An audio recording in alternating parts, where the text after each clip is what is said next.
If you have gone through, you have some knowledge about how stock markets work, right? Stock markets are exchanges where you can sell your stock and buy stocks. Apple shares, Tesla shares, IBM, Google, any shares for that matter. You can go to an exchange, right, like Nasdaq or wherever, and you will be able to change your money.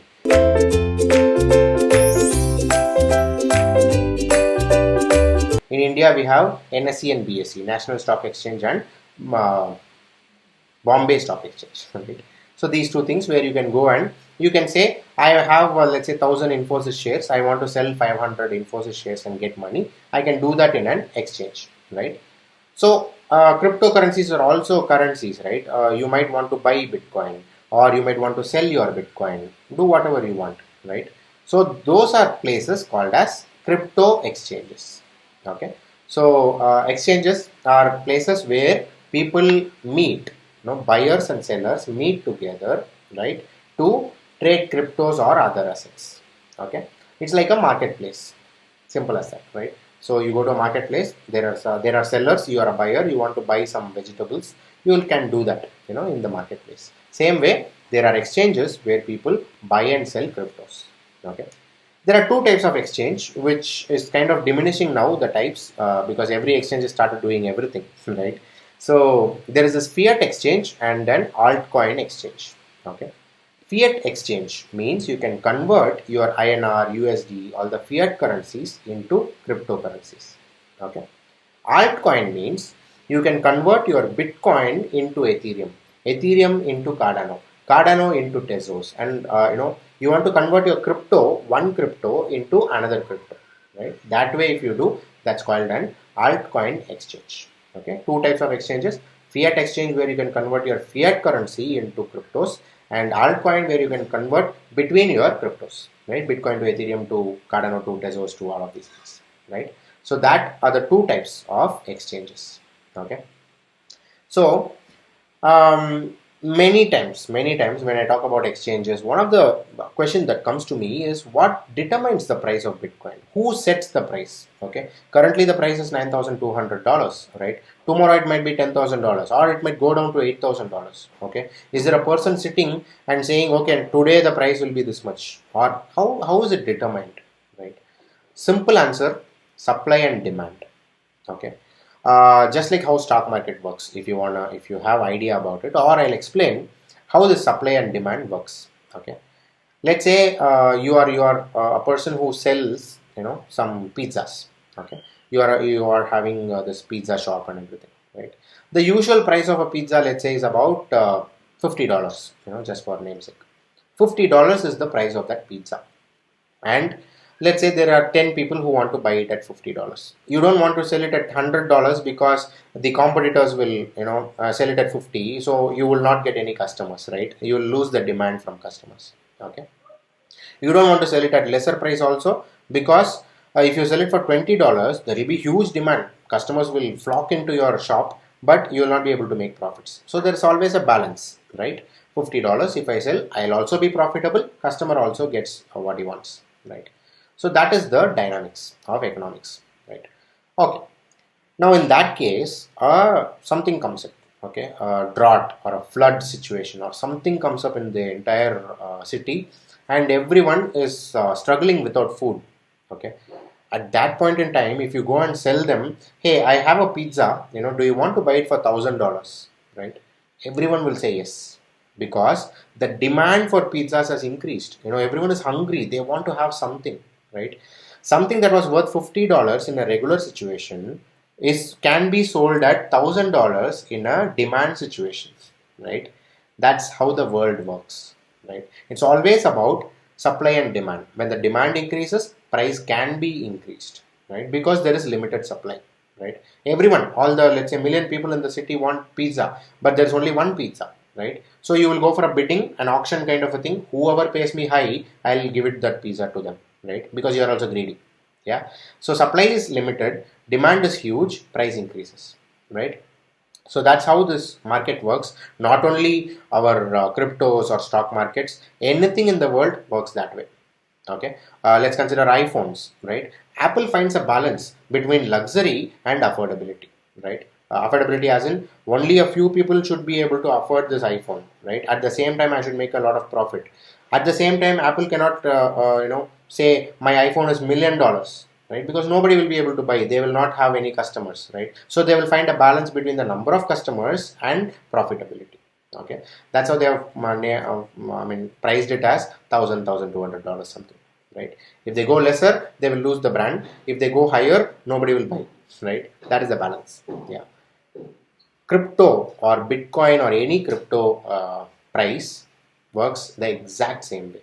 Right? Let's look at a particular exchange called as Binance, right? And look at what is happening in the market at this point in time. Okay. So when you look at this Bitcoin, right? So this is BTC USDT. Okay, Bitcoin versus US dollars. Currently, the price is 9,265. Right. Okay. What is happening here in this Binance website is that this is a chart, price moving up and down and everything will be shown here, right? And these are the trades that are happening, right? Let me explain you how this system works, okay? At this point in time, if you look at, okay, this portion, right? This portion in Binance has all the bids, okay? Bids means people who ask for or people who want to buy Bitcoin, okay? So this person, for example, okay, this person, for example, wants to buy point or 1.18, 2.24 Bitcoin at 9263.99. Okay, I say I want to buy one Bitcoin for $9,000. Similarly, this person is saying 4.55 for 9264, whatever, right? Price keeps changing as people put in trades, right? And this portion talks about sellers. Okay, I have Bitcoin. I want to sell zero point 0.2 Bitcoin at 9263.72, right? That way, 9263.22, or the price keeps changing. So whenever two people, okay, one person has said, I want to sell 10 Bitcoins for $9,000. Another person came and posted that I want to sell, 10 Bitcoins for $9,000, right? So if there is a match between the buyer and the seller, between the bid and the ask, right, there happens a trade. Okay. So this person posted this, the seller also will come and post the same amount, right? Then there will be a trade. Okay. 9263.8861, whatever happens here, just look at the price. Okay, whatever trade happened at the last, okay, the last trade that happened will be the price. Okay, so if it is, let's say suddenly one person posts that I want to buy one Bitcoin for $10,000 and one seller is ready to sell that for $10,000, immediately from 9262.46 the price will increase to $10,000 because that's the last trade that happened, right? When would that happen? When there is a huge demand for Bitcoin, people are ready to buy Bitcoin for any amount possible, right? Then it happens. If the demand goes down, people fear that, tomorrow Bitcoin might go down to 8,000, right? They will sell it because 9,200 is a better price than 8,000, right? Like selling your car or whatever, right? On the other hand, some people might think, okay, today is 9,200, tomorrow it can go up to 10,000, 12,000, whatever. So those people will want to buy it at 9,200 because that is a lower price compared to 10,000 or 12,000, right? So always there are two sets of people called as the bulls and bears. Okay, so someone who thinks the price will go up, someone who thinks the price will go down, and hence there will be a match that happens between the buyer and the seller, and they decide the price. Okay, there is no central authority who decides the price of Bitcoin and says, okay, today price of Bitcoin will be this much. No, there will always be a buying and selling, a buyer and the seller. There will be a bid and the ask, supply and demand, right? That's how the market works. Hope you understood this concept of how the price of Bitcoin is set, right? So that is the concept behind these things. Okay. Also, I would like to show you this wallets. This is bitcoin.org, the official, community for Bitcoin. Okay. Here they talk about some mobile wallets. Okay. These are a few Bitcoin wallets. Okay, that are mobile wallets. These can be installed in Android. Okay, and Bitcoin wallet, Bether, BitPay, BLW. These are a few wallets which you can download and store your Bitcoin in. If you want iOS, there are these four options, right? Some desktop wallets for Mac is this Armory, Bitcoin Core, and everything. For Windows, you can download the same thing. Different versions are available. Hardware wallets, if you look at, I talked about Ledger Nano and Trezor. That those are very famous. But now we have KeepKey, Cold Card, and Bitbox and everything. These are also wallets that you can download, right? They did not talk about, let's say, online wallets because probably because of security, who knows, right? And they did not talk about paper wallets because that is kind of sophisticated, as I told you, right? So I find a lot of people using hardware wallets more than paper, right? So because it's kind of easy to use and more secure, right? So that is something. Okay. So now that we have understood what these wallets are and exchanges are, before that we saw what are the different consensus mechanisms, Byzantine fault tolerance, proof of work, proof of stake, etc.